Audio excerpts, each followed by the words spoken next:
ناظرین السلام علیکم ورحمۃ اللہ وبرکاتہ۔ عید کی آمد ہے۔ عید کے حوالے سے کچھ کیوریز کچھ کویسچنس وغیرہ موصول ہو رہے تھے، تو آج ہم ان کو دیکھ لیتے ہیں۔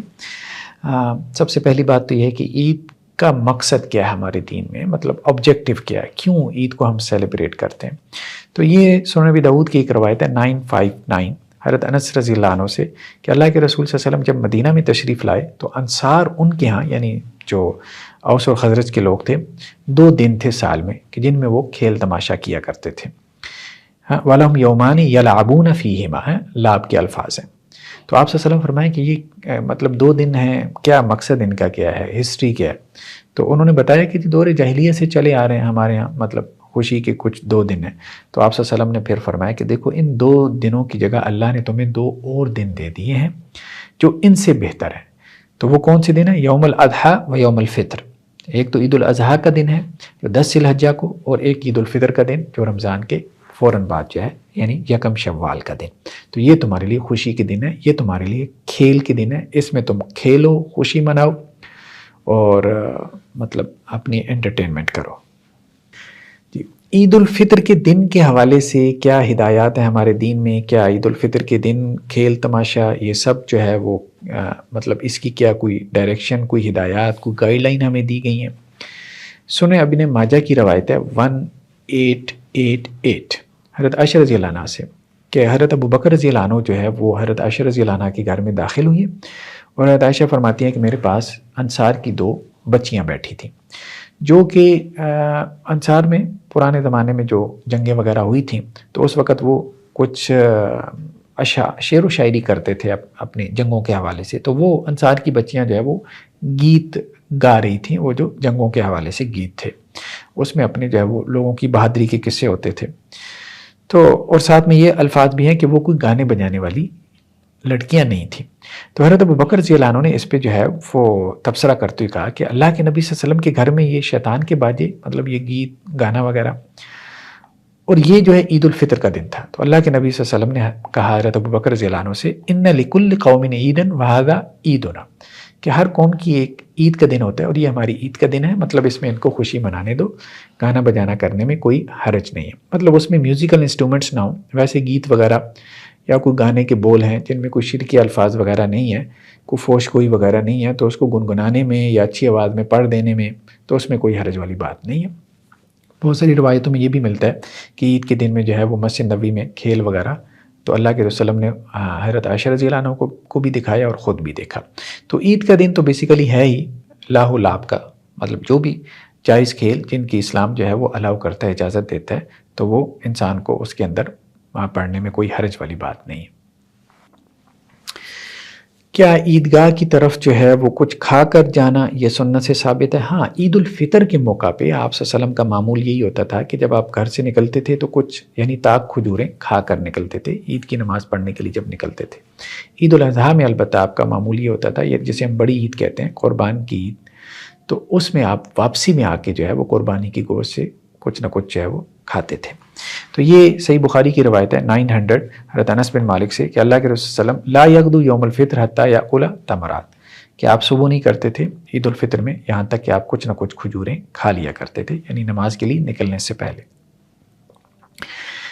نیکسٹ کویسچن یہ ہے کہ عیدگاہ کی طرف جاتے وقت تکبیرات کیسے ادا کریں؟ ہاں، عیدگاہ کے لیے جاتے ہوئے مطلب عید کی نماز حکم یہ ہے کہ کھلے میدان میں پڑھی جائے اپنے گھروں سے نکل کے، تو اس میں یہ ہے کہ جاتے وقت آپ نے تکبیرات کہنی ہے، یعنی اللہ کی بڑائی بیان کرنی ہے۔ قرآن میں بھی یہ حکم ہے کہ عید الفطر والے دن جو ہے وہ یعنی رمضان کے ختم ہونے کے بعد وہ اللہ کی بڑائی بیان کرتے ہیں۔ تو اس میں مصنف ابن ابی شیبہ کی روایت کے الفاظ ہیں 5633 اللہ اکبر اللہ اکبر اللہ اکبر لا الہ الا اللہ اللہ اکبر وللہ الحمد۔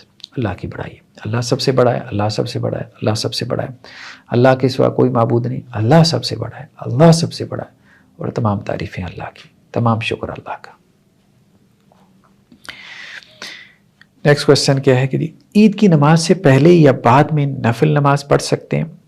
دیکھیں، عید کے دن جو ہے وہ ایک تو صبح فجر کی نماز ہے، تو اس کے بعد کوئی نماز نہیں ہے، اشراق کی نماز بھی نہیں ہے، ٹھیک ہے، اور عید کی نماز کے بعد بھی کوئی نفل نماز نہیں ہے، کوئی چاشت یا اوابین وغیرہ کی نماز آپ صلی اللہ علیہ وسلم نے نہیں پڑھی۔ صحیح بخاری کی روایت ہے 911 حضرت عبداللہ بن عباس رضی اللہ عنہ سے کہ آپ صلی اللہ علیہ وسلم نے صلی یوم الفطر رکعتین، عید الفطر والے دن آپ نے 2 رکعتیں پڑھی، لم یصلی قبلها ولا بعدها، اور آپ نے ان 2 رکعتوں سے پہلے نہ نماز پڑھی نہ ان 2 رکعتوں کے بعد نماز پڑھی، یعنی کوئی نفل نماز نہیں ہے عید الفطر یا عید الاضحیٰ سے پہلے اور بعد میں بھی۔ نیکسٹ کویشچن یہ ہے کہ عید کی نماز جو ہے اس کے لیے کوئی اذان اور اقامت ہے؟ تو نہیں، عید کی نماز کے لیے کوئی اذان اور اقامت نہیں ہے۔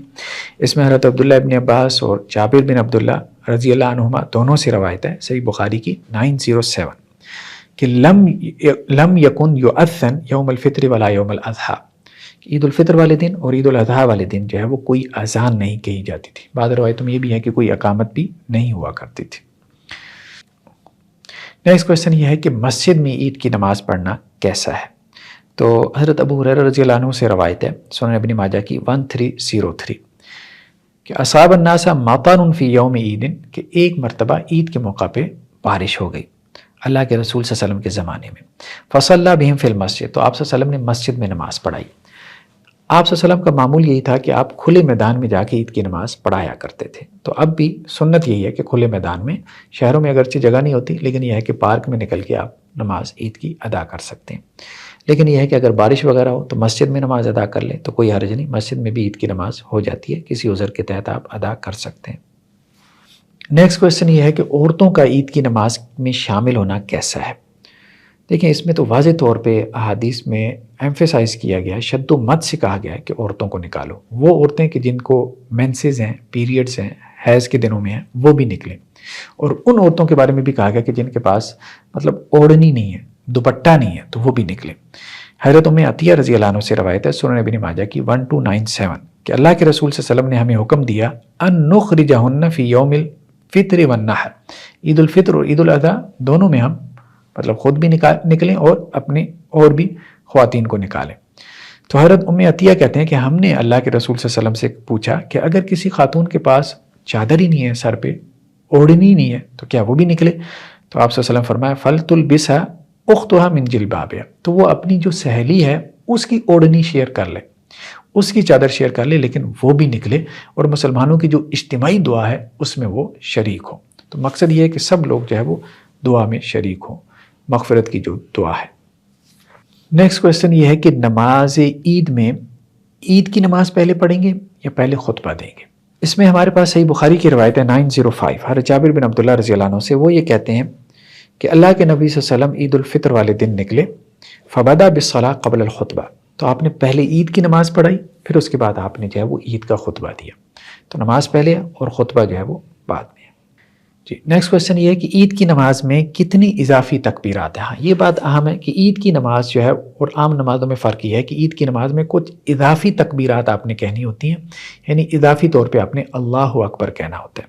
جیسے عبداللہ بن عمرو بن العاص سے روایت ہے، انہوں نے کہا کہ اللہ کے نبی صلی اللہ علیہ وسلم نے فرمایا التکبیر فی الفطر، یعنی عید الفطر میں تکبیرات کتنی ہیں؟ 7 فی الاولی، پہلی رکعت میں آپ 7 تکبیرات کہیں گے، یعنی جب آپ نے تکبیر تحریمہ کہہ دی، اللہ اکبر کہہ کے آپ نے ہاتھ باندھ لیے، اس کے بعد آپ نے 7 تکبیرات کہنی ہے، 7 مرتبہ آپ نے اللہ اکبر کہنا ہے، ٹھیک ہے؟ اللہ اکبر، اللہ اکبر، اللہ اکبر، اللہ اکبر، اللہ اکبر، اللہ اکبر، اللہ اکبر۔ تو یہ ہر مرتبہ جب آپ کہیں گے تو اللہ اکبر ایسے ہاتھ جو ہے وہ اٹھا کے آپ باندھیں گے، پھر اس کے بعد اللہ اکبر، پھر دوبارہ اللہ اکبر، اس طرح سے۔ تو پہلی رکعت میں 7 ہے، اس کے بعد پھر دوسری رکعت میں جب آپ کھڑے ہوں گے تو پھر آپ نے 5 تکبیرات کہنی ہے، شروع میں سورہ فاتحہ سے پہلے، دونوں رکعات میں سورہ فاتحہ سے پہلے آپ نے تکبیرات کہنی ہے، پہلی میں 7 اور دوسری میں 5۔ تو آگے روایت کے الفاظ کیا ہیں؟ وَالْقِرَاءَةُ بَعْدَهُمَا كِلْتَيْهِمَا، یہ سنن نبی داؤد کی روایت ہے 971 کہ قرات جو ہے وہ دونوں رکعتوں میں 7 اور 5 تکبیرات کہنے کے بعد ادا ہوگی۔ تو یہ کچھ تھوڑا بہت ڈفرنس ہے عید کی نماز کا عام نمازوں سے۔ عید کی نماز کے لیے کیا رستہ بدلنا یہ بھی سنت ہے؟ جی ہاں، بعض روایتوں میں ہمیں ملتا ہے کہ جب آپ عید کی نماز کے لیے جائیں تو آپ ایک رستے سے جائیں، جب واپس آئیں تو آپ دوسرے رستے سے آئیں۔ اس کی وجہ یہ ہے کہ یہ رستے بھی قیامت کے دن آپ کے حق میں گواہی دیں گے۔